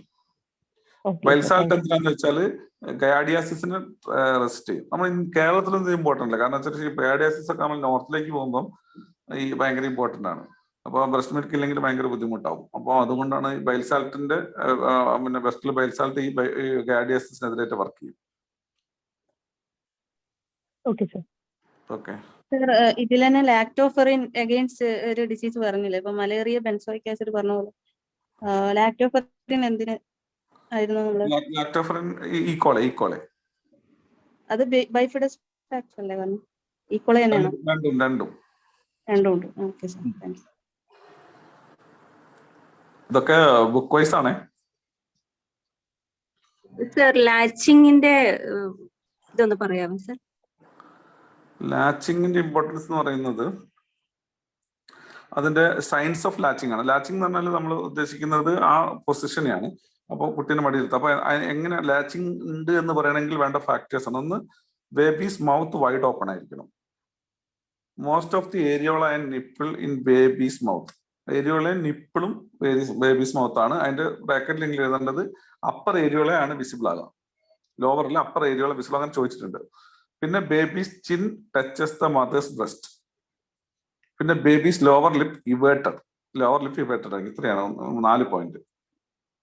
Mouth wide open, areola nipples in baby's mouth, chin touches mother's breast, baby's lower lip everted. Thank you sir.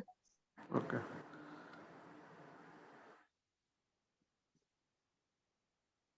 മറ്റേ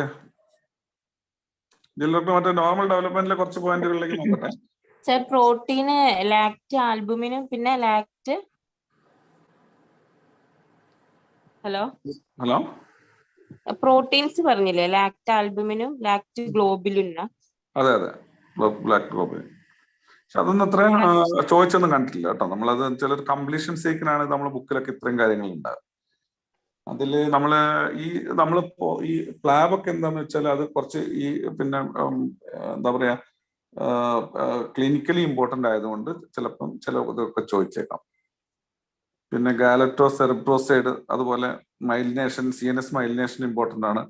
അതൊക്കെ എനിക്ക് കുറച്ചുകൂടി ഡെപ്ത് ക്വസ്റ്റൻ ആണ്. PG ലെവലിലൊക്കെ നമ്മൾ സാധാരണ PSC ലെവലിൽ കണ്ടിട്ടില്ല. പിന്നെ ഇപ്പോഴത്തെ ഈ ബ്രസ്റ്റ് ഫീഡിങ് ഇപ്പം കുറച്ച് നമ്മൾ പ്രൊമോട്ട് ചെയ്യുന്ന ആയതുകൊണ്ട് വേണമെങ്കിൽ നിങ്ങൾ ഇതിന്റെ കൂടെ ജലീൽ സാർ പറഞ്ഞ പോലെ SPM കൂടി ഒന്ന് കോറിലേറ്റ് ചെയ്ത് പഠിക്കുക. അത് ബ്രസ്റ്റ് മിൽക്കും കൗ മിൽക്കും നല്ല ഡിഫറൻസ് അതൊക്കെ ചോദിച്ചു കണ്ടിട്ടുണ്ട്.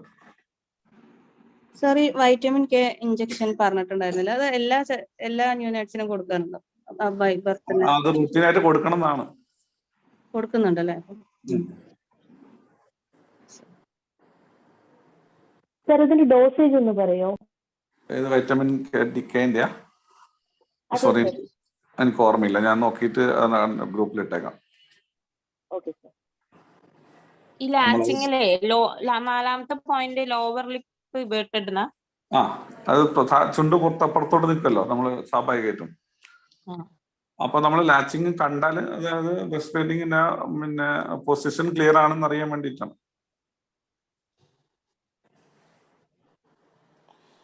പിന്നെ ഡെവലപ്മെന്റിൽ സാറ് പറഞ്ഞതിൽ കൂടുതലൊന്നും പറയാനില്ല. ഒന്ന് രണ്ട് കാര്യങ്ങൾ ഓർമ്മിക്കാൻ വേണ്ടിയിട്ട് നമ്മൾ കുറച്ച് റൂൾസ് ഓഫ് ഡെവലപ്മെന്റ് ഉണ്ട്.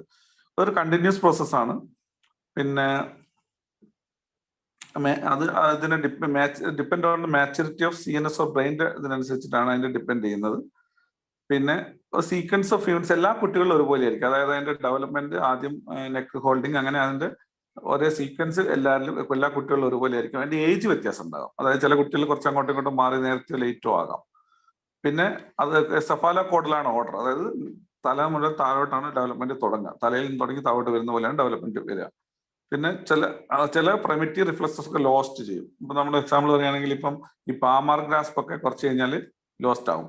എന്താ വെച്ചാൽ അല്ലെങ്കിൽ ആ ഫിംഗർ ഇത് കിട്ടില്ല. അപ്പൊ നമ്മൾ പിന്നെ ഈ പാമാർ ഗ്രാസ്പ് എന്ന് പറഞ്ഞാൽ നമ്മൾ കൈയിന്റെ ഉള്ളം കൊണ്ട് പിടിക്കുന്നത്, മറ്റേ ഫിംഗർ കൊണ്ട് പിടിക്കുന്നത്. അപ്പം ആദ്യത്തെ ലോസ്റ്റ് ആയിട്ടാണ് മറ്റേത് ക്ലിയർ ആകുക. അത് കുറച്ചുകൂടി പ്രിമിറ്റീവ് ആണ്. പിന്നെ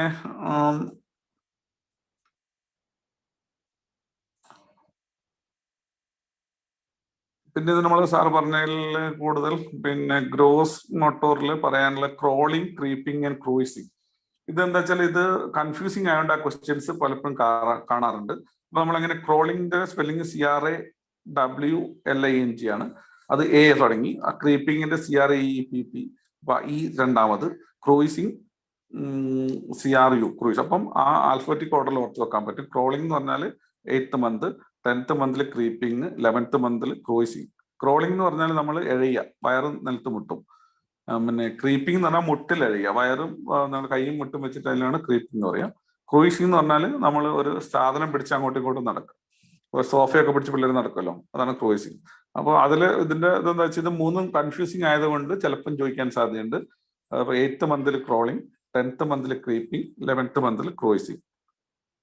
പിന്നെ ഇതിൽ ഇത് ഡെവലപ്മെന്റിൽ ചില ക്വസ്റ്റ്യൻസ് വളരെ കോമൺ ആയിട്ട് കാണുന്നുണ്ട്. അതിൽ ഒന്ന് 15 മന്തിൽ വാക്ക് വിത്തൗട്ട് സപ്പോർട്ട്. പിന്നെ ഹോപ്പിംഗ് 4th മന്തിൽ ഹോപ്പിംഗ്, 4th ഇയറിൽ 4 വയസ്സാകുമ്പോൾ ഹോപ്പിംഗ് എന്ന് പറഞ്ഞാൽ നമ്മൾ ഒരു കാല് പൊക്കിയിട്ട് നിൽക്കല്ലേ. അപ്പൊ ഒരു മുട്ട് മടക്കി 4 പോലെ ഉണ്ടാവും നിന്നാൽ, അത് ഓർത്താൽ മതി. ഹോപ്പിംഗ് സാറ് പറഞ്ഞിട്ടുണ്ട്. അപ്പോൾ അത് ചില ക്വസ്റ്റ്യനിലൊക്കെ കണ്ടപ്പോൾ അതിന്റെ ഒരു കാരണം, പിന്നെ അതിന് കാരണം ഞാൻ മനസ്സിലാക്കുന്നത് വെച്ചാൽ അത് ഓർത്ത് വെക്കാൻ എളുപ്പമുള്ള ഒരു സാധനമാണ്. അതായത് നമ്മൾ വായിച്ചിട്ടുണ്ടെങ്കിൽ ചില ബുക്കിലൊക്കെ ഇങ്ങനെ പറയുന്നുണ്ട്. നമ്മൾ ഒരു കാലിൽ നിന്നിട്ട് മറ്റേ കാലിൽ മടക്കുമ്പോൾ നമ്മൾ സൈഡിൽ നോക്കുമ്പോൾ 4 എഴുതിയ പോലെ ഉണ്ടാവും. അപ്പോൾ അത് പുസ്തകം വായിച്ചോ എന്നറിയാൻ വേണ്ടിയിട്ടായിരിക്കാം. അത്രയാണ് നമ്മൾ ഒരു ഗ്രോസ് മോട്ടോറിൽ പ്രധാനപ്പെട്ട പിന്നെ ചോദിക്കാൻ സാധ്യതയുള്ളത്. മീൻസ് സാറ് പറഞ്ഞ ഇതായിട്ടാണ് ഞാൻ പറയുന്നത്. സാറ് പറഞ്ഞത് ഇൻക്ലൂഡ് ചെയ്യുന്നില്ല. അതിൽ എനിക്ക് നമ്മളിത് ചോദിച്ചോളം നിർബന്ധമൊന്നുമില്ല. ഈ പിന്നെ ഇങ്ങനത്തെ ഒരു പോയിന്റ്, അത് ക്രീപ്പിംഗ്, ക്രൂസിങ് അങ്ങനത്തെ സാധനങ്ങൾ ചോദിച്ച് കണ്ടിട്ടുണ്ട്. പിന്നെ ഫൈൻ മോട്ടോറിൽ ഇത് ചോദിക്കാറുണ്ട്. പാമാർ ഗ്രാസ്പ് മാച്ചറും ഇമ്മാച്ചറും തമ്മിൽ വ്യത്യാസമുണ്ട്. ഇമ്മാച്ചർ എന്ന് പറഞ്ഞാൽ അത് നമ്മൾ പിന്നെ അൾനാർ സൈഡ് വെച്ചിട്ടാണ് പിടിക്കുക. നമ്മൾ പാം വെച്ചിട്ടാണ് പിടിക്കുന്നതെങ്കിൽ പോലും അതിന്റെ അൾനാർ സൈഡാണ് കൂടുതലുണ്ട്. നമ്മൾ എടുക്കുമ്പോൾ അൾനാർ സൈഡ് വരും. അതിന് ഇമ്മാച്ചർ പാമാർ ഗ്രാസ്പ് എന്ന് പറയും. മെച്ചർ പാമാർ ഗ്രാസ്പ് എന്ന് പറഞ്ഞാൽ റേഡിയൽ സൈഡാണ് ഉണ്ടാകുക, അതായത് മറ്റേ സൈഡ് വെച്ചിട്ട് പിടിക്കും. അപ്പൊ അത് ചോദിക്കാറുണ്ട്. ഇത് രണ്ടും തമ്മിലൊരു വ്യത്യാസം അറിയോ എന്ന് അറിയാൻ വേണ്ടിയിട്ടായിരിക്കണം. 6th മന്തിലാണ് ഇമ്മാച്ചർ, 8th മന്തിൽ mature palmar grasp. ബാക്കിയൊക്കെ സാറ് കൃത്യമായിട്ട് പറഞ്ഞിട്ടുണ്ട്. പിന്നെ 12th മന്തിൽ ഫിൻസർ ഗ്രാപ്പ്, അതായത് palmar grasp, ഇമ്മാച്ചർ palmar grasp, മാച്ചർ palmar grasp, ഫിൻസർ grasp. ഇത് മൂന്നും ഒന്ന് നോട്ട് ചെയ്ത് പഠിച്ചേക്കുക. കാരണം വെച്ചാൽ അതിന് ചെറിയ ഇമ്പോർട്ടൻസ് ഉള്ളത് കൊണ്ട്. പിന്നെ ഈ വരയ്ക്കുന്നത് കുറച്ചും കൂടി ഒരു പിന്നെ കോഡ് പറഞ്ഞിട്ടുണ്ട്. ലോക്സ് STD എന്ന് പറഞ്ഞിട്ടൊരു പോയിന്റ്, LOX STD. 24 മന്തിലാണ് നമ്മൾ ഹോറിസോണ്ടൽ ലൈൻ. നമ്മൾ ലൈൻ വരയ്ക്കുമ്പോൾ ഒരു പ്രത്യേകത എന്താ വെച്ചാൽ, പിന്നെ കുട്ടികൾ പിന്നെ വെർട്ടിക്കൽ ലൈനാണ് ആദ്യം വരയ്ക്കുക, ഹോറിസോണ്ടൽ ലൈൻ പിന്നെ വരയ്ക്കുക. ചില കുട്ടികൾ വരയ്ക്കാൻ എളുപ്പം വെർട്ടിക്കൽ ലൈനാണ്. അത് പിന്നെ 18 മന്തിൽ ഉണ്ടാവും. അത് വേണമെങ്കിൽ ചിലപ്പം കുറച്ചൊരു ഡീപ്പായിട്ടുള്ള ക്വസ്റ്റ്യൻ ചോദിക്കാം. 18 മന്തിൽ വെർട്ടിക്കൽ ലൈൻ, 24 മന്തിൽ ഹോറിസോണ്ടൽ ലൈൻ. ഇനിയിപ്പോ ബാക്കി നമ്മൾ ഒരു ഇതായിട്ട് പഠിക്കുകയാണെങ്കിൽ ഹോറിസോണ്ടൽ ലൈൻ 24 മന്ത്, 3 ഇയറിൽ സർക്കിൾ സാർ പറഞ്ഞ സി, അവന് LO എന്നുള്ളതിന് 3 ഇയർ, 4th ഇയറിൽ ക്രോസ് അല്ലെങ്കിൽ പ്ലസ്, പിന്നെ 4.5 ഇയറിൽ സ്ക്വയർ, 5 ഇയറിൽ ട്രയാങ്കിൾ, 6 to 7 ഇയറിൽ ഡയമണ്ട്. അതാണ് ലോക്സ് STD. ഓർത്ത് വെക്കാൻ ഒരു പോയിന്റ് എന്ന് പറഞ്ഞുള്ളതുകൊണ്ട് മാത്രം പറഞ്ഞാണ്. ചോദിക്കാനുള്ള സാധ്യത ഈ വരകളൊക്കെ ചോദിക്കാറുണ്ട് അല്ലെ ജലീൽ ഡോക്ടറെ? പിന്നെ ട്രയാങ്കിളും ഇതൊക്കെ ചോദിക്കാറില്ലേ? ട്രയാങ്കിള് പിന്നെ സീറോ ഒക്കെ, പിന്നെ സർക്കിളൊക്കെ സർക്കിൾ ചോദിച്ചിട്ടുണ്ട്, ക്രോസ് ചോദിച്ചിട്ടുണ്ട്, റെക്ടാങ്കിൾ ചോദിച്ചിട്ടുണ്ട്. ട്രയാങ്കിള് അപ്പൊ അതിന്റെ ഓർമ്മിച്ച് വെക്കാനുള്ള ഒരു കോഡാണ് ലോക്സ് STD, LOX STD. അപ്പൊ L for longitudinal line 24 year, 24 month, 3 ഇയറിൽ പിന്നെ സർക്കിള് O, 4th ഇയറിൽ ക്രോസ് X, 4.5 ഇയറിൽ S സ്ക്വയർ, 5th ഇയറിൽ triangle T, 6th to 7 year diamond D. ടവർ സാറ് നല്ലതൊക്കെ പറഞ്ഞിട്ടുണ്ട്. ലാംഗ്വേജിൽ ഒരു 15 മന്ത് ജാർഗൻ സ്പീച്ച് അത് ചോദിച്ചു കണ്ടിട്ടുണ്ട്. ജാർഗൻ സ്പീച്ച് 15th മന്ത് നിങ്ങള് അർത്ഥമില്ലാത്ത കുറെ സാധനങ്ങൾ പറയില്ലേ, അതിന് ജാർഗൻ സ്പീച്ച്. അത് ആ പേരിന്റെ ഇമ്പോർട്ടൻസ് കൊണ്ടായിരിക്കും ജാർഗൻ സ്പീച്ച് എന്നുള്ള ആ പേര് ഓർക്കുന്നുണ്ടോ എന്ന് അറിയാൻ വേണ്ടിയിട്ടായിരിക്കും അത് ചോദിക്കുന്നത്. ഇനി ബാക്കി സാർ പറഞ്ഞ മോണോസിലബിൾ ബൈസിലബിൾ ഒക്കെ ഇമ്പോർട്ടൻ്റ് ആണ് ചോദിച്ചു കണ്ടിട്ടുണ്ട്. കോയിങ്ങും ചോദിച്ചു കണ്ടിട്ടുണ്ട്. സോഷ്യൽ മൈൽസ്റ്റോണിൽ stranger anxiety 6th month important ആണ്. ഡൊമസ്റ്റിക് സ്പീച്ച് ക്ലിയർ ആയില്ല, ഒന്ന് സ്പെല്ലിംഗ് പറയാമോ? ഏതാ? Jargons, JARGON first of yes, jargon speech 15 month. പിന്നെ 6th മന്തിൽ stranger anxiety, 18 month domestic mimicry, നമ്മൾ ചെയ്യുന്നതൊക്കെ തിരിച്ച് അതേപോലെ ചെയ്യാം. പിന്നെ പാരലൽ പ്ലേ ഒന്നും ചോദിച്ചു കണ്ടിട്ടില്ല. ഹാൻഡഡ്നെസ് റൈറ്റ് ഹാൻഡോ ലെഫ്റ്റ് ഹാൻഡോ ഒക്കെ 3 ഇയേഴ്സിലാണ് അറിയട്ടെ. ഹാൻഡഡ്നെസ് 3 ഇയേഴ്സിലാണ്.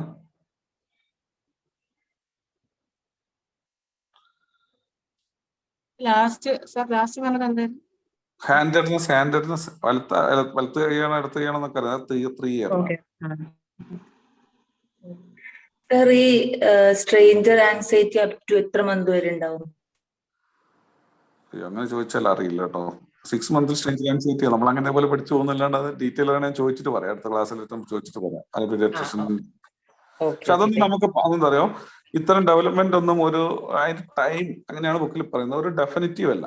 അതായത് ചില കുട്ടികളിൽ കുറെ കാലം കൂടുതൽ ഉണ്ടാവും. അവന് ഇത് തന്നെ ഇപ്പൊ നമ്മൾ ചിലപ്പം ഈ പിന്നെ 1.5 വയസ്സിൽ നടക്കുന്നു എന്നൊക്കെ പറഞ്ഞു കഴിഞ്ഞാലും ചിലപ്പം കുട്ടികൾ 2 വയസ്സിലും 2.5 വയസ്സിലും നടക്കില്ല. പക്ഷെ അതൊന്നും നമ്മൾ ഡെവലപ്മെന്റ് ഡിലേ ആയിട്ട് എടുക്കില്ല. അതിനൊരു അത് ഞാൻ പറയാം. ഡിസോർഡർ ഓഫ് ഡെവലപ്മെന്റിൽ 1-2 പോയിന്റ് ഉണ്ട്, അത് ഞാൻ പറഞ്ഞു. ഡിസോർഡർ ഡെവലപ്മെന്റിൽ ആ formula locks STD locks LOX STD നമ്മളെ STD ബൂത്തില്ലേ, അതിന്റെ STD അല്ലെ, സെക്ഷലി ട്രാൻസ്മിറ്റഡ് ഡിസീസ്, അതിന്റെ STD. സർ, ഡൊമസ്റ്റിക് മിമിക്രി ഏത് മന്താണെന്ന് പറയാമോ? ഡൊമസ്റ്റിക് മിമിക്രി 18 അല്ലേ പറഞ്ഞേ? 18. ഇതൊക്കെ നമ്മളൊക്കെ PSC ഓറിയന്റഡ് അല്ലായിരുന്നു, നമുക്ക് പ്രത്യേകിച്ച് ഗുണമൊന്നുമില്ലാത്ത സാധനമാണ്. പക്ഷെ PSC ചോദിക്കും ഇങ്ങനെ എന്തെങ്കിലുമൊക്കെ കുറച്ച്. അതായത് ഈ പിന്നെ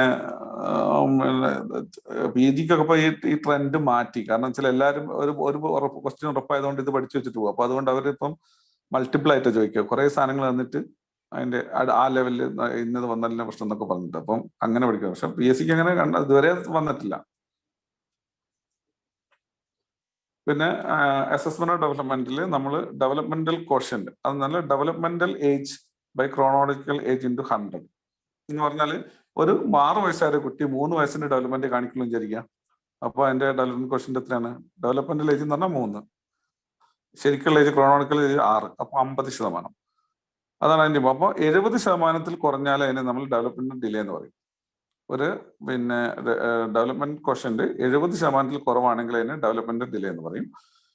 ഡെവലപ്മെന്റ് ഡിലേ രണ്ടെണ്ണത്തിലുണ്ടെങ്കിൽ, രണ്ട് ഡൊമൈനിൽ ഉണ്ടെങ്കിൽ നമ്മൾ അതിനെ ഗ്ലോബൽ ഡെവലപ്മെന്റ് ഡിലേ എന്ന് പറയും. അത് മാത്രം ഓർത്ത് വെക്കുക. അതായത് നമ്മൾ ഡെവലപ്മെന്റ് ഡിലേ എന്ന് പറയുന്നത് ഡെവലപ്മെന്റൽ ഏജും divided by chronological age into 100 ആണ്. അത് 70% കുറവാണെങ്കിൽ നമ്മൾ അതിനെ അബ്നോർമൽ അല്ലെങ്കിൽ ഡെവലപ്മെന്റൽ ഡിലേ എന്ന് പറയും. അങ്ങനെ രണ്ട് ഡൊമൈനിൽ ഏതെങ്കിലും മോട്ടോറിലോ പിന്നെ സോഷ്യലോ, മോട്ടോറും സോഷ്യലോ അല്ലെ മോട്ടോറും ഫൈൻ മോട്ടോറും പിന്നെ വേറെ എന്തെങ്കിലും പിന്നെ വെർബലോ ഏതെങ്കിലും രണ്ടെണ്ണം ഒരുമിച്ച് വരികയാണെങ്കിൽ അതിനെ നമ്മൾ ഗ്ലോബൽ ഡെവലപ്മെന്റ് ഡിലേ എന്ന് പറയും.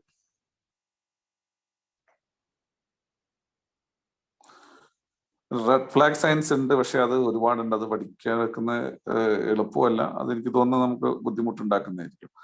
പിന്നെ കുറച്ച് സ്ക്രീനിങ് ടെസ്റ്റ് ഉണ്ട്. ആ പേരൊന്ന് ഓർത്ത് വെക്കെങ്കിൽ നല്ലതായിരുന്നു. ചിലപ്പോൾ ഏതോ ഒരു ക്വസ്റ്റിനെ കണ്ടിട്ട് ഇത് എന്തിനു ഉപയോഗിക്കുന്നതാണെന്ന്. അതായത് സ്ക്രീനിങ് ടെസ്റ്റ് ഇത് Goodenough Harris draw man test, draw a man test. Goodenough Harris എന്ന് പറഞ്ഞ ആളാണ് കണ്ടുപിടിച്ചത്. അവർ രണ്ടുപേരും കൂടി കണ്ടുപിടിച്ചെന്ന് തോന്നുന്നു. ഡ്രോയമാൻ, ഒരു മനുഷ്യനെ വരയ്ക്കുക. അത് വെച്ചിട്ടാണ് നമ്മൾ ഇപ്പോൾ നമ്മൾ പ്രാക്ടിക്കലി ഉപയോഗിക്കുന്നുണ്ട് കുട്ടികളുടെ ഡെവലപ്മെന്റ് ഡിലേ പിന്നെ ഇതാക്കാൻ വേണ്ടിയിട്ട്, അസസ് ചെയ്യാൻ വേണ്ടിയിട്ട്. അതുകൊണ്ട് ചിലപ്പം ചോദിച്ചേക്കാം. പ്രാക്ടിക്കലി നമ്മളിപ്പോൾ ഒരു കുട്ടിക്ക് ഡെവലപ്മെന്റ് ഡിലേ ഉണ്ടോ എന്ന് അറിയാൻ വേണ്ടി ചില ഡ്രോയമാൻ ടെസ്റ്റ് ഉപയോഗിക്കാറുണ്ട്. അപ്പോൾ അത് വേണമെങ്കിൽ ഒന്ന് ഓർത്ത് വെക്കുക. അതുപോലെ Denver 2 Goodenough Harris draw a man test. അതെന്തിനാ ഉപയോഗിക്കുന്നതെന്ന് മാത്രമേ ചോദിക്കുള്ളൂ, ചോദിക്കുകയാണെങ്കിൽ തന്നെ. പിന്നെ ഡെൻവർ 2 ടെസ്റ്റ്, അതിന് PGക്കൊക്കെ കണ്ടിട്ടുള്ളൂ അങ്ങനെ ചോദിക്കുന്നത്. പിന്നെ Trivandrum development screening test, Pathak Baroda screening test ഒന്നും വേണ്ട. ഈ ആദ്യത്തെ രണ്ടൊന്ന് ഓർക്കാൻ പറ്റുമെങ്കിൽ ഒന്ന് ജസ്റ്റ് എപ്പോഴെങ്കിലും വായിക്കാൻ പറ്റുക ചെയ്താൽ നല്ലതാണ്.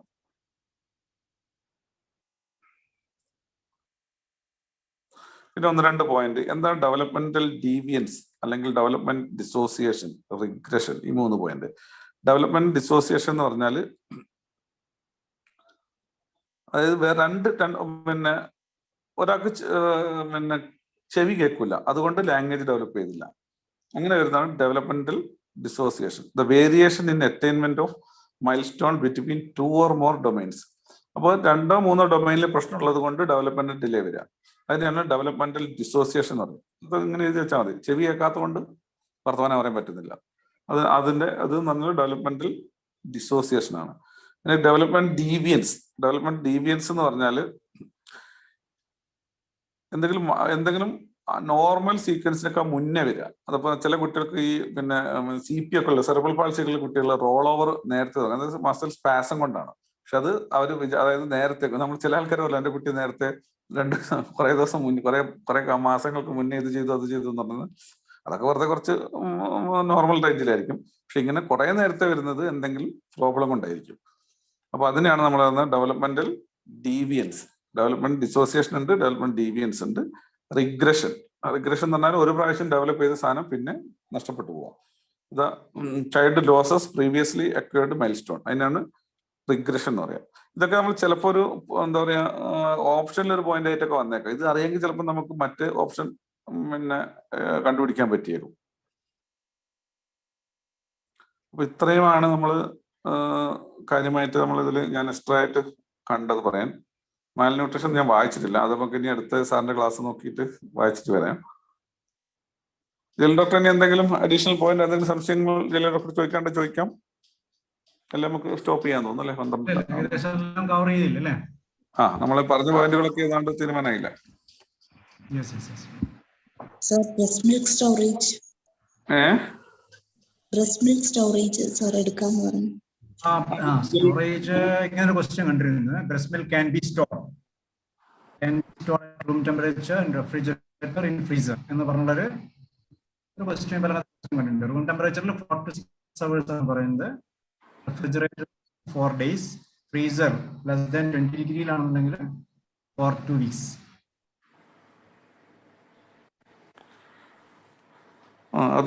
അതെന്താ വെച്ചാല് ഇപ്പൊ ചില ഇതില് ഇനിയിപ്പോ കുറച്ചു കാലം കഴിയുമ്പോൾ അതൊരു ഡെവലപ്പിംഗ് ഇതാണ്. കാരണം കുട്ടികൾക്ക് ഈ ബ്രസ്റ്റ് മിൽക്ക് ചില അങ്ങനെ പൈസ ഉള്ള ആൾക്കാർ വാങ്ങിച്ചു കൊടുക്കുന്ന ഒരു അവസ്ഥയിലേക്ക് വരും. അപ്പൊ ഈ ഒരു സ്റ്റോറേജ് ഇമ്പോർട്ടന്റ് ഇതായിരിക്കും, അതുകൊണ്ടായിരിക്കണം അതിന്.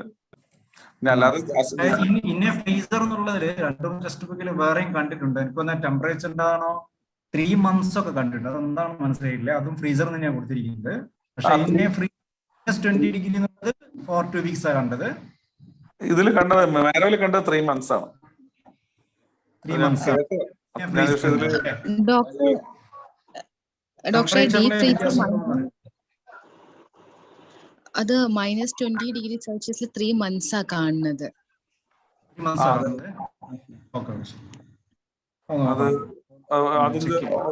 അതൊക്കെ എന്താ വെച്ചാൽ മാറിക്കൊണ്ടിരിക്കുന്നതാണ് ഓരോ ഇതിനനുസരിച്ച്, സ്റ്റഡിക്ക് അനുസരിച്ച് മാറിക്കൊണ്ടിരിക്കുന്നതാണ്. അതുകൊണ്ട് ചില ബുക്കുകളിൽ നല്ല മാറ്റം ഉണ്ടാവും. ആ 3 months ആണ്. അത് ഞാൻ രാവിലെ കേട്ടിരുന്നത്. അത് ഇതെനിക്ക് ഓർമ്മയില്ല, ഞാൻ നോക്കിയിട്ട് പറയാം. അതെ, -20°യിലാണ് 3 months ഉള്ളത്. അതുപോലെ റെഫ്രിജറേറ്ററിൽ 24 hours ആ പറയണത്. അതൊന്ന് കൺഫേം ചെയ്യേണ്ടി വരും.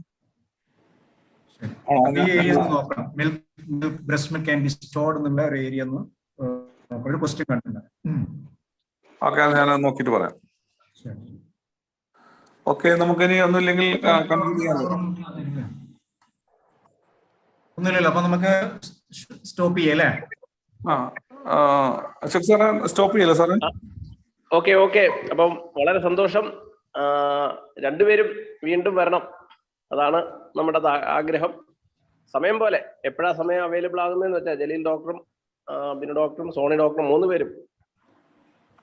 ഓക്കെ സാർ, തീർച്ചയായും സാറിന്റെ ഒരു പരിപാടിയോടെ ഞങ്ങൾ കൂടെ ഉണ്ടാവും. തീർച്ചയായിട്ടും അതാണ് നമുക്ക് വേണ്ടത്. വളരെ സന്തോഷം. ഇന്ന് സൺഡേ കുറെ തിരക്കുള്ള ദിവസമായിരിക്കും അറിയാം, എങ്കിലും നമ്മളോടൊപ്പം കൃത്യം 2 മണിക്കൂറിലധികം നമ്മളോടൊപ്പം ചെലവഴിച്ചതിൽ വളരെ സന്തോഷമുണ്ട്. എല്ലാവർക്കും ഒരിക്കൽ കൂടി നന്ദി പറഞ്ഞുകൊണ്ട് നമ്മൾ അവസാനിപ്പിക്കുന്നു. സാറിന്റെ ഒരു PPT നമുക്കൊന്ന് ഷെയർ ചെയ്തേക്കുമായിരിക്കുമല്ലോ അല്ലേ? നമ്മുടെ ഗ്രൂപ്പിലെ ബിൻ ഡോക്ടറെ കൊടുത്താൽ മതി, ഗ്രൂപ്പിലേക്ക് ഇട്ടിരുന്ന സന്തോഷമായിരുന്നു. അവർക്ക് ഒന്നുകൂടെ റെഫർ ചെയ്യാൻ പറ്റും. GB കൂടുതലാണ്, എനിക്ക് തോന്നുന്നത് മെയിൽ ചെയ്യേണ്ടി വരും. വാട്സാപ്പിൽ ശരിയാവുമെന്ന് അറിയില്ല. നോക്കാം നമുക്ക് എങ്ങനെയാന്ന് വെച്ചാൽ. Okay, thank you all.